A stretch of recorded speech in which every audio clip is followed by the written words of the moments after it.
యాకోబు రాసిన పత్రిక 2వ అధ్యాయం 14 నుంచి 26 వరకు చదువుతున్నాను. James chapter 2 14-26. నా సహోదరులారా, క్రియలు లేనప్పుడు ఎవడైనను తనకు విశ్వాసం కలదని చెప్పిన ఎడల ఏమి ప్రయోజనం? అట్టి విశ్వాసం అతన్ని రక్షింపగలదా? సహోదరి అయినను దిగంబరులై ఆనాటికి భోజనం లేక ఉన్నప్పుడు మీలో ఎవడైనను శరీరమునకు కావలసిన వాటిని ఇయ్యక సమాధానంగా వెళ్ళుడి, చలి కాచుకొనుడి, తృప్తి పొందుడి అని చెప్పిన ఎడల ఏం ప్రయోజనం? అలాగే విశ్వాసము క్రియలు లేనిదైతే అది ఒంటిగా ఉండి మృతమైనదగును.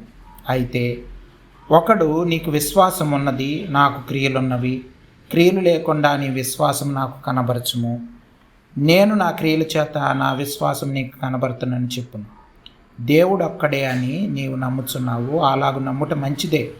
దయ్యములు నమ్మి వణుకుచున్నవి. వ్యర్థుడా, క్రియలు లేని విశ్వాసం నిష్ఫలమైనదని తెలుసుకొనగోరుచున్నావా? మన పితరుడైన అబ్రహాము తన కుమారుడైన ఇస్సాకును బలిపీఠం మీద అర్పించినప్పుడు అతడి క్రియల వలన నీతిమంతుడని తీర్పు పొందలేదా? విశ్వాసం అతని క్రియలతో కూడి కార్యసిద్ధి కలుగు చేసిననియు, క్రియల మూలముగా అతని విశ్వాసం పరిపూర్ణమైనదనియు గ్రహించుచున్నావు కదా. కాబట్టి అబ్రహాము దేవుని నమ్మెను, అది అతనికి నీతిగా ఎంచబడెను అను లేఖనం నెరవేర్చబడెను, మరియు దేవుని స్నేహితుడని అతనికి పేరు కలిగెను. మనుష్యుడు విశ్వాస మూలమున మాత్రం కాక క్రియల మూలమునను నీతిమంతుడనియు ఎంచబడునని మీరు దీని వలన గ్రహించితిరి. అటువలనే రాహాబను వేసి కూడా దూతలను చేర్చుకొని వేరొక మార్గమున వారిని వెలుపలికి పంపివేసినప్పుడు క్రియల మూలముగా నీతిమంతురాలని ఎంచబడెను కదా. ప్రాణము లేని శరీరం ఎలాగ మృతమో అలాగే క్రియలు లేని విశ్వాసము మృతము. ప్రార్థన చేసుకుందాం. ప్రేమ కలిగిన మా పరలోకపు తండ్రి, మీ ఘనమైన అతి పరిశుద్ధమైన మనకు వందనాలు స్తోత్రాలు తెలియజేస్తా ఉన్నాం. ఉదయకాల సమయంలో మీ సన్నిధికి చేరి మిమ్మల్ని స్తుతించి మిమ్మల్ని ఆరాధించి గణపరచడానికి, వాక్యపు వెలుగులో మమ్మల్ని మేము ప్రభు పరిశీలించుకోవడానికి దయచేసిన మరొక గొప్ప అవకాశాన్ని బట్టి మీకు స్తోత్రాలు వందనాలు తెలియజేస్తూ ఉన్నాం. మీ ప్రభు మీరే మాట్లాడమని, వినిగ్రహించబడడానికి కావలసిన విశ్వాసం ధైర్యం దయచేయమని ప్రాధేయపడతా ఉన్నాం. ప్రభు నాయన, మా ఎడల ప్రభు గడిచిన కాలం అంతే, గడిచిన సంవత్సరాలలో అనేక సార్లు మాతో మాట్లాడి మమ్మల్ని తృప్తిపరిచారు, మమ్మల్ని సంతోషపెట్టారు. మమ్మల్ని ఆదరించారు. నాయనందుని బట్టి, జీవం కలిగిన మీ వాక్యాన్ని బట్టి, యేసు ప్రభువారిని బట్టి, యేసు ప్రభువారికి చూపించిన ప్రేమను బట్టి, నాయన పరిశుద్ధాత్మ దేవుని ద్వారా నడిపిస్తున్న విధానాన్ని బట్టి మిమ్మల్ని స్తుతిస్తూ ఆరాధిస్తూ కనపరుస్తూ ఉన్నాం. తండ్రి, ఈ సమయంలో మాతో మాట్లాడమని ప్రాధేయపడతా ఉన్నాం. కృప చూపించమని, మనుషుల మాటల వల్ల ఉపయోగం లేదని నమ్మి ఒప్పుకుంటూ ప్రాధేయపడతా ఉన్నాం. కృప చూపించండి. మళ్ళీ ప్రతి ఒక్కరితో మాట్లాడమని, అంధకార శక్తిని లయపరచమని, ఘనత మహిమ ప్రభావాలు నీతికి ఆరోపిస్తూ యేసు ప్రభువారి అతి పరిశుద్ధమైన నామంలో ప్రార్థన అడిగి వేడుకొంచున్నాం తండ్రి. ఆమేన్. ఆమేన్. ఒకసారి ఒక దైవ సేవకుడు చిన్నప్పుడు వాళ్ళ ఇంట్లో మొత్తం వాళ్ళు 8 మంది ఉన్నారు. తల్లిదండ్రులు కాకుండా పిల్లలే 8 మంది పిల్లలు ఉన్నారు వాళ్ళకి. సో అయితే వాళ్ళల్లో ఈయన హెయిర్ కలరు చాలా తేడాగా ఉండేదంట. మిగతా పిల్లలందరిది కొంచెం బ్లాకిష్ లాగా అలాగుంటే తనది కొంచెం గోల్డ్ కలర్లో అలాగుండేదంట. హెయిర్ వేరేగా ఉండేది. సో దానివలన ఊరినే వాళ్ళ అంటే మిగతా అక్కలు లేకపోతే తమ్ముళ్ళు, చెల్లెళ్ళు, అన్నలు వీళ్ళంతా ఏం చేసేవాళ్ళు అంటే ఈ అబ్బాయిని కొంచెం ఆట పట్టించేవాళ్ళంట. మేమంతా నిజంగా పుట్టాము, నువ్వు ఒక్కడిని నిన్ను అడాప్ట్ చేసుకున్నారు అని చెప్పేవాళ్ళంట. నిన్న దత్తత తీసుకున్నారు, అందుకు కావాల్సిన చూడని హెయిర్ వేరేగా ఉందని ఆ అబ్బాయిని ఏడిపించేవాళ్ళంట. సో అయితే నిజానికి యాక్చువల్గా అందులో తన సిస్టరు ఒక ఆమెని అడాప్ట్ చేసుకున్నారు. కానీ ఆమె తెలిసేది కాదంట. ఆమె వాళ్ళ పుట్టిన పాపలాగే అనిపించేది అనమాట. అయితే తనకి చిన్నప్పుడు చాలాసార్లు డౌట్ వచ్చేది, వీళ్ళు నిజంగానే అంటున్నారా, నేను నిజంగా వీళ్ళకి మా పేరెంట్స్కి పుట్టలేదా అని డౌట్ వచ్చేదంట. సో అలాగే క్రైస్తవ జీవితంలో మనం చూసేటప్పుడు మన విశ్వాసం సరైనదేనా కాదా అన్న ఆలోచన చాలాసార్లు క్రైస్తవులుగా మనం ఆలోచిస్తున్నప్పుడు వస్తుంది. నిజంగా మన విశ్వాసం సరిగ్గా దేవుని నమ్ముతున్నామా లేదా, విశ్వాసం కరెక్టేనా, రియల్గా మన విశ్వాసం రియలేనా కాదన్న డౌటు వస్తుంది. అయితే ఈ యాకోబు రాసిన పత్రికలో మనం చూస్తే ఈ అధ్యాయాలన్నీ చదివితే, ముఖ్యంగా ఈ 2వ అధ్యాయంలో మనం చదువుకున్న పోర్షన్లో చూస్తే మన విశ్వాసం సరైనదే కాదని టెస్ట్ చేసుకునే అవకాశం ఉంది. ఈజీగా టెస్ట్ చేసుకొని విశ్వాసం సరైనదే కాదని మనమే తేల్చుకోవచ్చు ఈ వాక్యం చదువుకొని. సో సరైనది కాకపోతే మన విశ్వాసం సరిగ్గా లేదు అనుకుంటే మార్చుకోవాల్సిన అవసరం ఉంది. మనం సరిగ్గా అర్థం చేసుకోవాలి. క్రైస్తవ జీవితం అంటేనే విశ్వాసం. దేవుణ్ణి చూడాలంటే విశ్వాసం లేనిదే ఇట్ ఈజ్ ఇంపాసిబుల్ అని ఉంది హెబ్రీయులకు రాసిన పత్రికలో. సో విశ్వాసం అనేది చాలా ప్రాముఖ్యమైంది. కాబట్టి మన విశ్వాసం సరైనదో కాదో అని ఆలోచించుకొని చూసుకోవాల్సిన అవసరం కూడా ఉంది. అటువంటి ఆలోచన మనకు చాలాసార్లు వచ్చి ఉంటుంది. కానీ ఇక్కడ ఈజీగా ఈ మాటలు చదువుకొని మనం టెస్ట్ చేసుకోవచ్చు. ఎలాగ టెస్ట్ చేసుకోవచ్చు అన్నది ఎగ్జాంపుల్స్తో సహా ఇవన్నీ ఆయన యాకోబు మన ముందు పరిశుద్ధాత్మ దేవుని ద్వారా మన ముందు ఉంచారు. అయితే ఇక్కడ క్రియలు లేకుండా విశ్వాసం ఉండదు, లేకపోతే క్రియలు లేని విశ్వాసం మృతం అన్నది బేసిక్గా ఇక్కడ ఉన్నటువంటి మన మాటల్లో మనం అర్థం చేసుకోవాల్సింది. రోమీలకు రాసిన పత్రికలో ఒక మాట నేను చదువుతున్నాను చూడండి. 3వ అధ్యాయం 28వ వచనం, 135 పేజ్ నంబరు, రోమన్స్ 3:28. కాగా ధర్మశాస్త్ర సంబంధమైన క్రియలు లేకుండా విశ్వాసము వలననే మనుష్యులు నీతిమంతులుగా తీర్చబడుచున్నారని ఎంచుచున్నాము. చూడండి, అలాగే మళ్ళీ చదువుతున్నాను చూడండి ఆ మాట. ధర్మశాస్త్ర సంబంధమైన క్రియలు లేకుండా విశ్వాసం వల్లనే మనుషులు నీతిమంతులుగా తీర్చబడుచున్నారని ఎంచుచున్నాము. ఇంకా 4వ అధ్యాయం, అదే రోమీలకు రాసిన పత్రిక 4వ అధ్యాయం 5వ వచనం చదువుతున్నాను చూడండి. పని చేయక భక్తిహీనుని నీతిమంతునిగా తీర్చువాని యందు విశ్వాసముంచు వానికి వాని విశ్వాసము నీతిగా ఎంచబడుచున్నది. చూడండి, ఈ మాటలన్నీ కొంచెం మనకి కాంట్రాస్ట్గా, అంటే ఒకదానికొకటి ఏంటి ఇలాగుంది అక్కడ అలాగుంది అనిపించవచ్చు. అందుకని ఈ మాటలన్నీ నేను చదువుతున్నాను ఒకేసారి. అలాగే గలతీయులకు రాసిన పత్రిక 2వ అధ్యాయం 16వ వచనం చదువుతున్నాను చూడండి. 15, 16 కలిసి ఉన్నాయి తెలుగులో. గలేషియన్స్ 2:15-16. మనము జన్మము వలన యూదులమే గాని అన్యజనులలో చేరిన పాపులము కాము. మనుష్యుడు యేసుక్రీస్తునందలి విశ్వాసము వలననే గాని ధర్మశాస్త్ర సంబంధమైన క్రియల మూలమున నీతిమంతుడుగా తీర్చబడడని ఎరిగి మనమును ధర్మశాస్త్ర సంబంధమైన క్రియల మూలమున గాక క్రీస్తునందలి విశ్వాసము వలననే నీతిమంతులమని తీర్చబడుటకై యేసుక్రీస్తునందు విశ్వాసముంచి ఉన్నాము. ధర్మశాస్త్ర సంబంధ క్రియల మూలమున ఏ శరీరియు నీతిమంతుడని తీర్చబడడు గదా. ఈ మాటలు చూస్తే యాకోబు రాసిన పత్రికలో, అలాగే గలేషియన్స్, రోమన్స్లో మనం చదివిన వాక్యాలు చూస్తే విశ్వాసమా క్రియలా అన్నది మనకి ప్రశ్న ఎదురవుతుంది. సో యాకోబు రాసిన పత్రికలో చూస్తే క్రియలు లేకుండా అవుతున్నట్లు కనిపిస్తుంది. కానీ రోమన్స్లో అలాగే గలేషియన్స్లో పౌలు భక్తుడు చెప్పిన మాటల్లో మనం చూస్తే విశ్వాసము వలననే అని ఉంది. అయితే జాగ్రత్తగా ఈ మాటలు చదివితే రెండిట్లో సత్యం ఉంది. అయితే మనల్ని కన్ఫ్యూజ్ చేసి మనం అర్థం చేసుకోలేని పరిస్థితి రావచ్చు. కానీ రెండిట్లో రెండు సత్యమైన మాటలే. ఎలాగా సత్యం అవుతాయి? ఒకదానికొకటి కాంట్రాస్ట్గా కనిపిస్తున్నాయి అని మనం అనుకోవచ్చు, కానీ కాదు. ఎందుకంటే రోమీలకు రాసిన పత్రికలో మనం చదివిన మాటల్లో ఏమనిందంటే ధర్మశాస్త్ర సంబంధమైన క్రియల గురించి నేను చెప్తున్నాను. అక్కడ కాంటెక్స్ట్ వేరు. అక్కడ ఏంటి సందర్భం అంటే, సంఘంలో యూదులు వాళ్ళు ఏం చేసేవాళ్ళంటే తప్పుడు బోధనని సంఘాల్లోకి తీసుకొచ్చేవారు. ఏమని? ధర్మశాస్త్రంకి లోబడాలని, ధర్మశాస్త్ర సంబంధమైన క్రియలు చేయాలని ఫోర్స్ చేసేవాళ్ళు. అన్యుల్ని, ముఖ్యంగా అన్యులు యేసుప్రభు వారిని నమ్ముకున్న వాళ్ళని ట్రబుల్ చేసేసేవాళ్ళు. ఎందుకు, ఎలాగా అనంటే వాళ్ళ సంఘంలో వాళ్ళు ఈ ధర్మశాస్త్ర సంబంధమైన క్రియలు అంటే సున్నతి చేయించుకోవడం, పండగలు చేయడం, అవన్నీ చెయ్యాలి, అవన్నీ ఆచరించాలి, యూదుల ఆచారాలన్నీ ఆచరించాలి, అప్పుడే దేవుడు మిమ్మల్ని అంగీకరిస్తాడు. అఫ్కోర్స్ యేసుప్రభు వారి దేవుడే, లేకపోతే యేసుప్రభు వారిని నమ్ముకోవాలి, ఇవన్నీ కరెక్టే, కానీ ఇవన్నీ చెయ్యాలి అని వాళ్ళు సంఘంలో వాళ్ళని ఫోర్స్ చేసేవాళ్ళు. సో తప్పుడు బోధలు అలాగా సంఘంలోకి వచ్చేసేవి.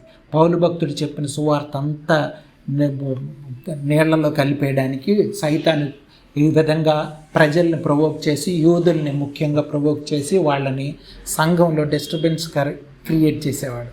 యాక్చువల్గా ధర్మశాస్త్ర సంబంధమైన క్రియలు, ధర్మశాస్త్రం కింద క్రైస్తవులు లేరు. ధర్మశాస్త్రం కింద క్రైస్తవులు లేరు. యేసు ప్రభు వారి లోకానికి వచ్చినప్పుడు ధర్మశాస్త్రాన్ని నెరవేర్చి దాన్ని కొట్టివేశాడు. మనకి ధర్మశాస్త్రం కింద మనము అటువంటి రూల్స్ అండ్ రెగ్యులేషన్స్ కింద క్రైస్తవులు లేరు. దాని గురించి చెప్పబడిన మాటలే రోమీలకు రాసిన పత్రికలు మనం చదివిన మాటలు కానీ, గలతీలకు రాసిన పత్రికలు చదివిన మాటలు కానీ సందర్భం అది. సో కాబట్టి మనం ఏం చెప్పాలి? ఎవరైనా మనుషులు నీతిమంతులుగా ఏ విధంగా తీర్చబడతారంటే కేవలం విశ్వాసం ద్వారానే అని చెప్పాలి. కానీ చాలామంది ఇలాగ చెప్పలేరు. ఎందుకంటే ఈ యాకోబు రాసిన పత్రికలో క్రియలని ఉంది కదా అని అంటారనమాట. సో యాకోబు రాసిన పత్రికలో ఉన్న క్రియలు గురించి మనం మాట్లాడితే అవి ధర్మశాస్త్ర సంబంధమైన క్రియల గురించి మాట్లాడట్లేదు. ధర్మశాస్త్ర సంబంధమైన క్రియలు చేయాలని ఆయన చెప్పట్లేదు. ఆయన ఏం చెప్తున్నాడంటే నిజమైన విశ్వాసం గురించి చెప్తున్నాడు. అవే పౌలు భక్తులు చూపించిన ఉదాహరణలే మళ్ళీ ఈ యాకోబు కూడా చూపిస్తున్నారు. మీరు చూడండి, అబ్రహాం విశ్వాసం ద్వారానే నీతిమంతుడిగా తీర్చబడ్డాడు. కానీ క్రియలు ఉన్నాయా లేవా? ఉన్నాయి. ఎందుకు? కుమారుణ్ణి ఇస్సాకుని బలిచ్చేయమంటే బలి ఇవ్వడానికి తీసుకెళ్ళిపోయాడు. ఆల్మోస్ట్ బలిచ్చేసినట్లే కదా. సో రెడీ అయిపోయాడు. ఇది విశ్వాస సంబంధమైన క్రియ. విశ్వాస సంబంధమైన క్రియలు అంటే విశ్వాసం క్రియలు లేకుండా ఉండదు అని చెప్తున్నాడు. విశ్వాసం అనేది క్రియలు లేకుండా ఉండదు. విశ్వాసం అనేది క్రియలతో సహా ఉంటుంది. క్రియలు లేదనుకోండి, విశ్వాసం ఉంది అని చెప్తున్న ఎవరైనా మనమే విశ్వాసం ఉందండి అని చెప్తూ క్రియలు లేవనుకోండి, దాన్ని ఏమంటారంటే డెడ్ ఫెయిత్ అంటారు. ఆ విశ్వాసం మృతం. అది విశ్వాసం కాదు, అసలు విశ్వాసమే కాదు, డెడ్ ఫెయిత్. అది అంటే విశ్వాసం అనడానికే లేదు, అది విశ్వాసమే కాదని చెప్తున్నాడు అన్నమాట. సో ఈ రెండు మాటలు ఒకదానికొకటి భిన్నమైన మాటలు కావు. లేకపోతే పౌలు భక్తుడు చెప్తున్న మాటలు, యాకోబు చెప్తున్న మాటలు ఒకదానికొకటి కాంట్రవర్షియల్ మాటలు ఏం కావు. కానీ ఒకదాన్ని ఇంకొంచెం ఎక్స్టెండ్ చేసి నిజమైన విశ్వాసం గురించి చెప్తున్నటువంటి మాటలు. ఎందుకంటే ఆ రోజుల్లో విశ్వాసం ఉందని క్రియలు లేకుండా ఉండేవాళ్ళు అనేక మంది కనిపించవచ్చు. అందుకని చెప్తున్నాడు అంట, విశ్వాసం ఉందని చెప్తున్నారు, లైఫ్ చూస్తే అట్లా లేదు అని. సో మనం ఈ మాటలన్నీ అర్థం చేసుకొని టెస్ట్ చేసుకోవచ్చు. ఎందుకు? ఉదాహరణకి ఏం చెప్తున్నాడు, దయ్యాలకు కూడా విశ్వాసం ఉంటుంది. ఎలాగా? యేసుప్రభు వారు దేవుని కుమారుడు అని దయ్యాలు కూడా దేవుని కుమారుడా అని కూడా అరిచినట్లు మనం చూస్తాం బైబిల్ గ్రంథం. సో దయ్యాలకి ఫెయిత్కి మన ఫెయిత్కి తేడా ఉంది కదా అని చెప్తున్నాడు అన్నమాట. సో దయ్యాల ఫెయిత్ ఏంటి? దేవుని కుమారుడే, కానీ దేవునికి లోబడం, దేవుని చిత్తం చెయ్యం. దయ్యము దేవుని చిత్తం చెయ్యరు. సైతాను సంబంధికులు కానీ సైతాను కానీ దేవునికి లోబడ్డం అన్నది ఉంటుంది, ఒబీడియన్స్ ఉంటుంది. మన క్రైస్తవుల్లో కూడా మనం కూడా ఇటువంటి ఫెయిత్ ఉండే అవకాశం చాలా చాలా ఉంది. ఇటువంటి ఫెయిత్ ఎందుకంటే హృదయం చాలా మోసకరమైంది, ఘోరమైన వ్యాధి కలిగింది అని ఉంది. కదా. మనల్నే మోసం చేసుకునే ఎలిమెంట్ మనలో ఉంది. ఎలాగా? నేను విశ్వాసినే, నేను క్రైస్తవుడినే అనుకునే అవకాశం ఉంది. మన హృదయమే మనల్ని మోసం చేస్తుంది, నేను క్రైస్తవుడినే, విశ్వాసినే అని. కానీ ఆనెస్ట్గా దేవుని సన్నిధిలో పరిశీలించుకోవాలి. కమ్యూనియన్ దేనికి ఉందంటే దానికే ఉంది. దేవుని మీద ఆధారపడి బ్రతుకుతున్నానా, దేవుని నమ్మే బ్రతుకుతున్నానా అని పరిశీలించుకోవడానికే కమ్యూనియన్ మనకి ప్రతి వారం మనం తీసుకుంటున్నాం. దేనికంటే అది విమర్శించుకోవడానికి. నిజంగా దేవుని మీద ఆధారపడే, దేవుని మీద విశ్వాసం ఉంచే నా క్రైస్తవ జీవితాన్ని, నా జీవితాన్ని నడిపించుకుంటున్నానా లేదా అని పరిశీలించుకోవాలి. దానికి కమ్యూనియన్ మన మధ్య యేసుప్రభు వారి శరీరం, రక్తం మనం జ్ఞాపకం చేసుకునేది దానికే. సో ఇప్పుడు విశ్వాసం అనేది దయ్యాల విశ్వాసం లాగా ఉందా? చాలామంది క్రైస్తవులు అనేవాళ్ళు, క్రైస్తవులు అనబడుతున్న వాళ్ళు అనేక మంది లోకంలో యేసుప్రభువే దేవుడు, యేసుప్రభువే రక్షకుడు, యేసుప్రభువే ప్రభువు, ఆయన దేవు అని చాలామంది చెప్తారు. సువార్త చెప్పడానికి వెళ్ళిపోతారు చాలామంది, పెద్ద పెద్ద వ్యాన్లు వేసుకొని అక్కడికి వెళ్ళి, మన క్యారల్స్కి అరిసినట్లు కదా, క్యాపులు పెట్టుకొని అరిసినట్లు బయటికి వెళ్ళి బ్యానర్లు పట్టుకొని యేసుప్రభు అని నమ్ముకోండి, దేవుని రాకడ సమీపంగా ఉంది అని వాక్యాలు రాసుకొని తిరుగుతారు.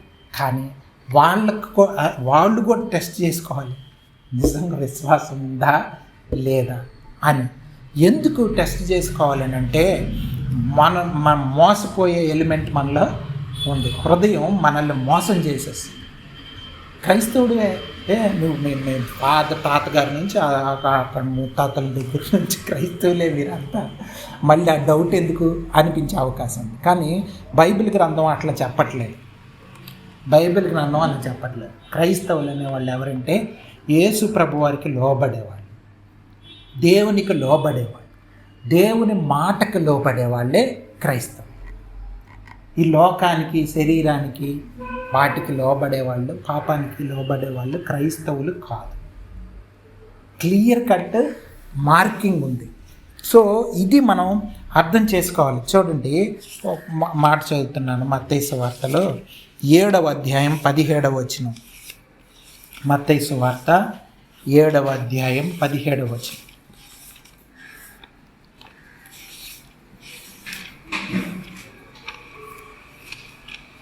మత్తయి సువార్త 7వ అధ్యాయం 17వ వచనం.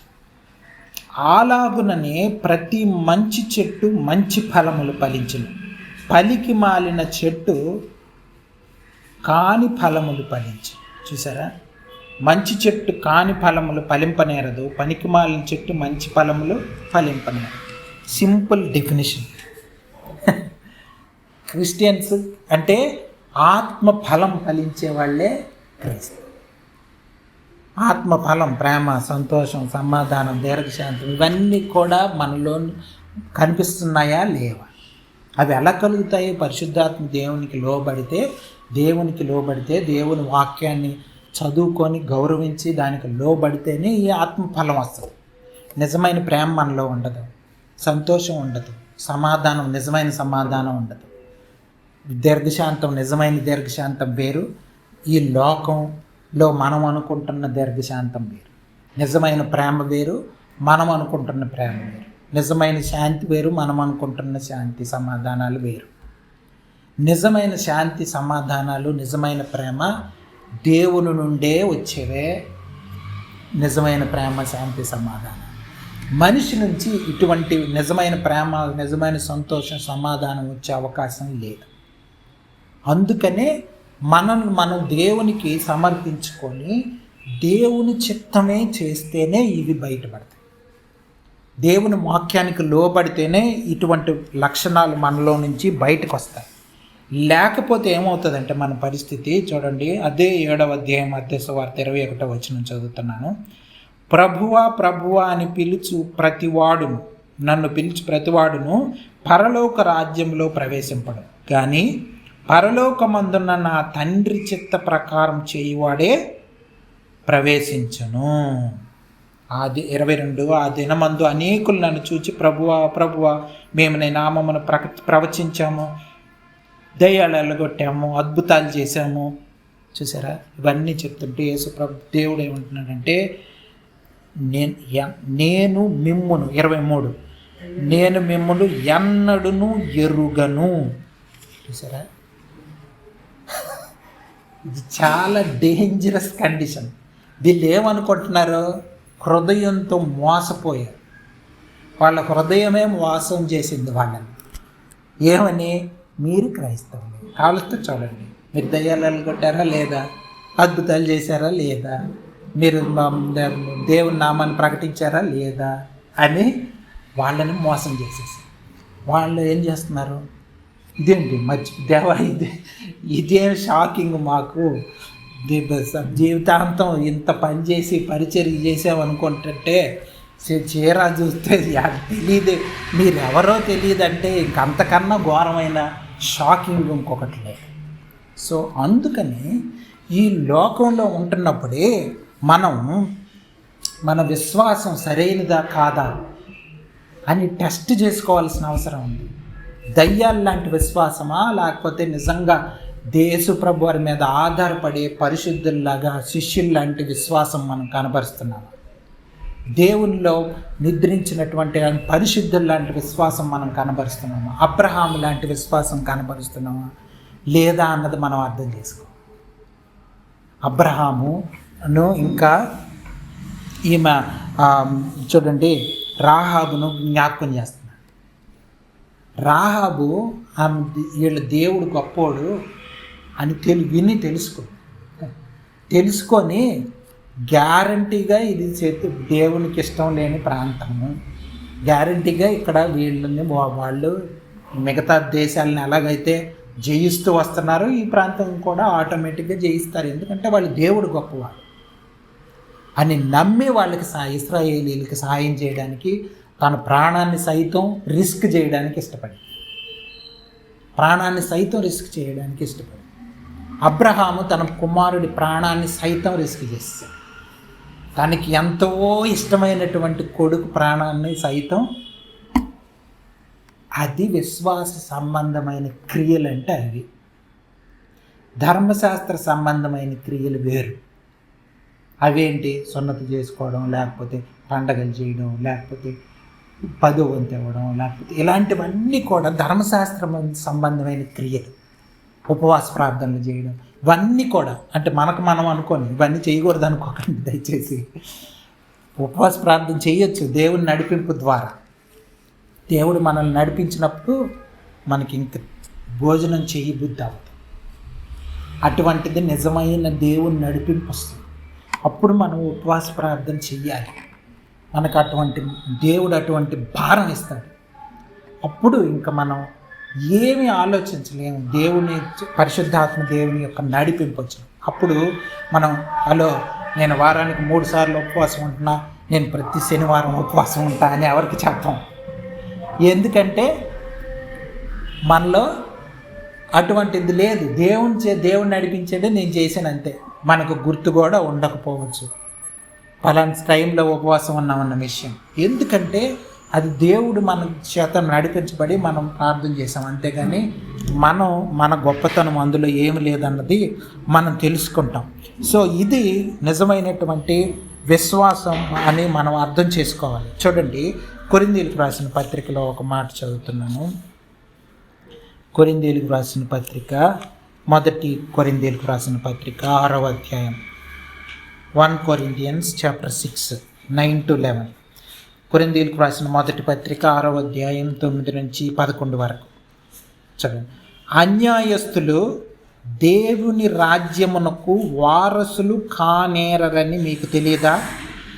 మోసపోకుడి, జారులైనను, విగ్రహారాధకులైనను, వ్యభిచారులైనను, ఆడంగితనము గలవారైనను, పురుష సంయోగులైనను, దొంగలైనను, లోభులైనను, త్రాగుబోతులైనను, దోషకులైనను, దోచుకొని వారైనను దేవుని రాజ్యమునకు వారసులు కానేరరు. మీలో కొందరు అట్టి వారై ఉంటిరి గాని ప్రభువైన యేసుక్రీస్తు నామమునను మన దేవుని ఆత్మయందును మీరు కడుగబడి పరిశుద్ధపరచబడిన వారై నీతిమంతులుగా తీర్చబడితిరి. చూడండి, ఇవన్నీ కూడా దేవుని రాజ్యానికి పనికి రానటువంటి అంశాలు ఉన్నాయి. వీళ్ళందరూ కూడా దేవుని మీద ఆధారపడే జీవితం వైపు నడిపించబడకపోతే దేవుని రాజ్యంలో వాళ్ళు దేవుడు అలౌ చేయడని చెప్తున్నాడు క్లియర్గా. ఈ రోజుల్లో చాలా భయంకరమైన దినాల్లో మనం ఉన్నాం.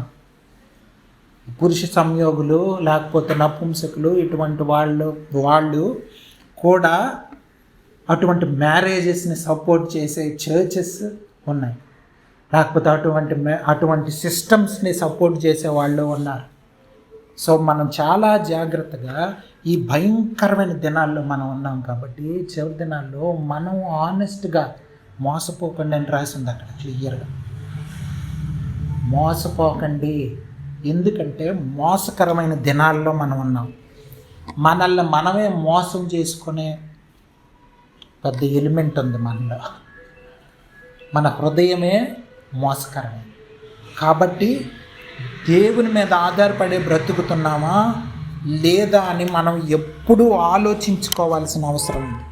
ఈ లోకంతో అటాచ్ అయిపోయి లోకం గురించే, లోకాశల గురించే, శరీరానుసారమైన జీవితం గురించే మైండ్ అంతా నిండిపోయి ఉంటే దేవుని రాజ్యం దొరికే అవకాశం లేదు. చూడండి, చాలామంది ఎవరి ఉద్యోగాలు లేకపోతే ఏదో మైండ్ నిండిపోయి ఉంటుంది, వాటితోనే వంటలు చేసుకొని ఉండేవాళ్ళు అనుకోండి. లేకపోతే ఈరోజు ఇప్పుడు ఏం వండుదాం, మధ్యాహ్నం ఏం వండుదాం, రాత్రి ఏం వండుదాం, తెల్లారి ఏం వండుదాం, దీంతో నిండిపోయి ఉంటుంది. లేకపోతే ఈ బట్టలు వేసుకుందాం, ఆ బట్టలు వేసుకుందాం, ఆ పండుగ ఇప్పుడు, ఈ పండుగ ఇప్పుడు, లేకపోతే రకరకాల చిన్నపిల్లలు చూడండి అట్లా ఉంటుంది వాళ్ళ మైండ్. ఈ ఆట ఆడుకుందాం, ఆ బొమ్మ కొనుక్కుందాం, ఈ చేద్దాం, అవి చేద్దాం, ఇలాగ ఉంటుంది. క్రైస్తవులు అనేవాళ్ళు ఇటువంటి మోసంలోకి వెళ్ళిపోకూడదు. అవన్నీ విగ్రహారాధనలే. మనం జాబ్ చేయొచ్చు, బ్రతుకు తెరువు కోసం ఏదో పని చేసుకోవచ్చు, దాంతోనే మైండ్ నింపుకోకూడదు. దాంతోనే మైండ్ నింపేసుకొని ఉంటే దేవుని రాజ్యం దొరకదు. క్లియర్గా రాసింది ఇక్కడ, దేవుని రాజ్యం దొరకదు. లోకం వేరు, లోకాసులు వేరు, శరీరం వేరు, దేవుని రాజ్యం వేరుగా ఉంది. ఇది మనం అర్థం చేసుకోవాలి. చూడండి, యాకోబు రాసిన పత్రికలోనే కొన్ని మాటలు చదివి మనం బలలో పాల్గొందాం.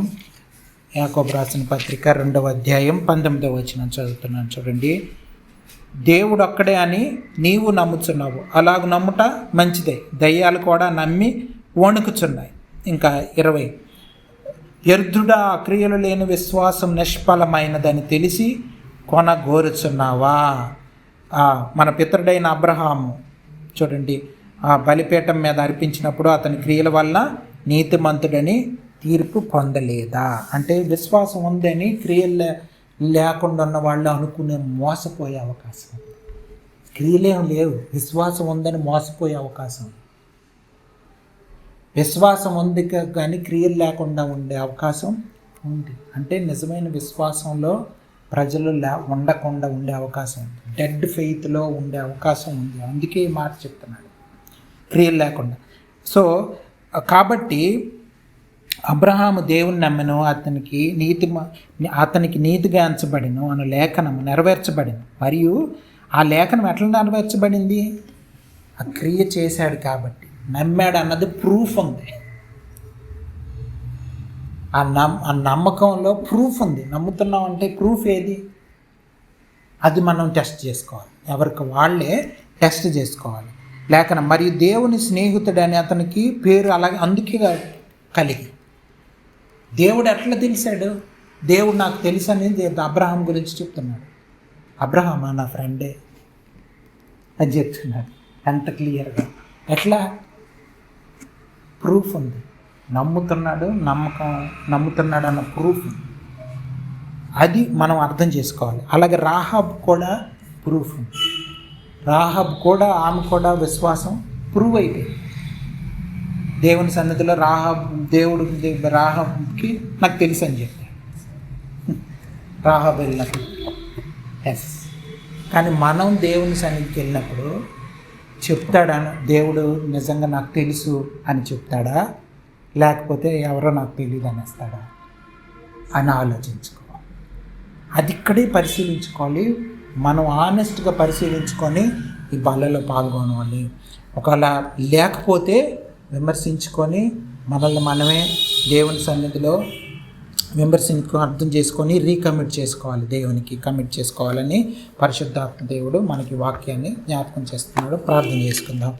ప్రేమ కలిగిన మా పరలోకపు తండ్రి, మీ ఘనమైన నామానికి వందనాలు. ఉదయకాల సమయంలో మాతో మాట్లాడినందుకు మిమ్మల్ని స్తుతిస్తూ ఆరాధిస్తూ ఉన్నాం ప్రభువా. నిజమైన విశ్వాసం ప్రభువతో ప్రభువా మీ సన్నిధిలో మేము ఉండడానికి సహాయం దయచేయమని, అంధకార ప్రభు శక్తులను లయపరచమని యేసు ప్రభు వారి పరిశుద్ధమైన నామంలో ప్రార్థన అడిగి వేడుకొంచున్నాం తండ్రి. ఆమెన్.